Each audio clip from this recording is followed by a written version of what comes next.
Late 1942. Somewhere in the rain-soaked countryside of England, inside a dimly lit Royal Ordnance workshop, the sound of metal being filed, welded, and cursed fills the air.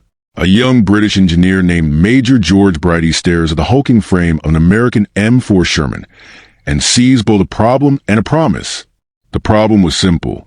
The Sherman, while reliable, was outclassed against German Tigers and Panthers. Its 75mm gun was little more than an insult. British and American crews knew it, and they paid for that knowledge in fire and smoke. But Brighty wasn't a soldier. He was a tinkerer, a problem solver with a stubborn streak that bordered on madness. When others said the Sherman couldn't mount Britain's fearsome 17-pounder anti-tank gun, Brighty smiled and said, "Then we'll make it fit." He began dismantling parts the Sherman's designers swore were sacred.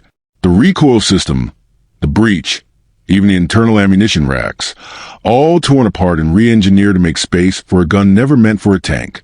The gun's breech alone was so large it forced the crew to load sideways. To fit the longer shell, Brighty's team had to carve out space in the turret and reposition the radio in a welded box outside the tank. Other officers called it madness, a Frankenstein machine, but Brighty called it necessity. Every night, he'd run his fingers along the cold steel barrel of the prototype, muttering calculations under his breath. The recoil was violent. The fit was awkward. But when they finally test-fired it, the result was devastating. The 17-pounder roared, a flash of light, a plume of smoke, and the test target, an old German Panzer hull, split open like paper. The recoil nearly broke the gun mount, but Brighty's grin was unshakable.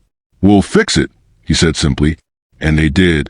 By 1944, British ordnance engineers had perfected the design, and the Sherman Firefly was born. Only about 1 in 4 Shermans would be converted, but those few would become the most feared Allied tanks in Europe. They looked unassuming, just another Sherman, painted in olive drab, but that long, slender barrel told a different story. Tank crews joked that the Firefly's gun was so long it could shoot around corners. But behind the humor lay respect and relief. For the first time, the Allies had something that could kill a Tiger before it killed them. Still, no amount of innovation could prepare the British crews for the first time they'd face the enemy head-on, for the moment when theory and engineering would meet the brutal math of war.